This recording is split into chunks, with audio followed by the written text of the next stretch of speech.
আমাদের এই 2026 সালে ডিসি কনফারেন্সে আমরা আমাদের জ্বালানি এবং বিদ্যুতের যে পরিস্থিতি সেটা তুলে ধরলাম এবং আমাদের জেলা প্রশাসক সাহেবদেরকে যে কিছুদিন আগে যে একটা কৃত্রিম সংকটের সৃষ্টি করা হয়েছিল সেখানে তারা একটা প্রোঅ্যাক্টিভ রোল প্লে করেছে এবং তাদের সহযোগিতায় আমরা যে কৃত্রিম যে একটা সমস্যা হয়েছিল সেই সমস্যা থেকে আমরা উত্তরণ করতে পেরেছি এবং তাদেরকে সেই ধন্যবাদটা দিয়েছি এবং আমাদের যে বিদ্যুৎ এবং জ্বালানির যে পরিস্থিতি সেটার সম্বন্ধে তাদেরকে অ্যাপ্রাইজ করেছি এবং তাদেরকে বলেছি এই ব্যাপারে তাদের সহযোগিতা করার জন্য।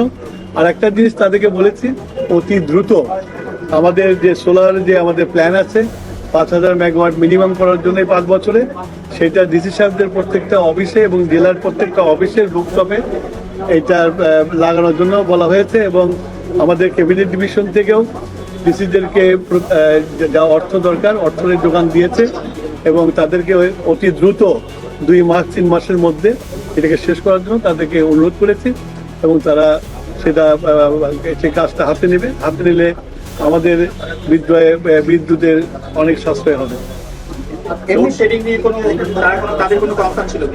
এখন লোডশেডিং একটা সাময়িক ব্যাপার ছিল, যেহেতু এটা মেশিন, সেই সময়টাতে 2টো মেশিন নষ্ট হয়ে গিয়েছিল।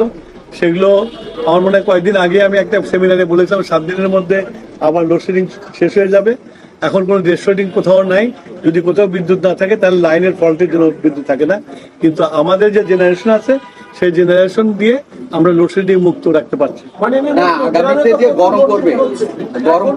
আমি একটা কথা বললাম এখান থেকে, তো load shedding, please listen to me, ওকে?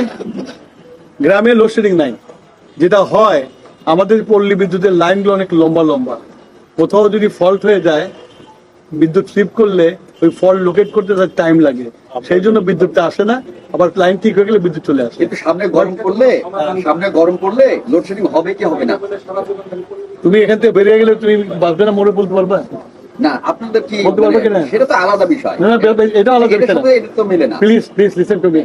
আমি আগে একটা কথা বলছি, মেশিন যন্ত্র যদি হঠাৎ করে খারাপ হয়ে যায় তাহলে তো আমার সিস্টেম থেকে কিছুটা পাওয়ার তো চলে যাবে, তখন তো আমাকে লোডশেডিং দিতে হবে। কিন্তু মানে তেলের সংকটের কারণে লোডশেডিং হবে এরকম কি? তেলের সংকটের কারণে কোনোদিন লোডশেডিং হয় নাই।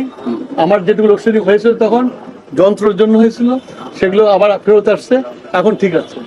তেলের কোনো সংকট কখনোই হয় নাই, এখনো হবে না, কখনোই হবে না, because I have got sufficient stock এবং আমরা পারচেস করে যাচ্ছি।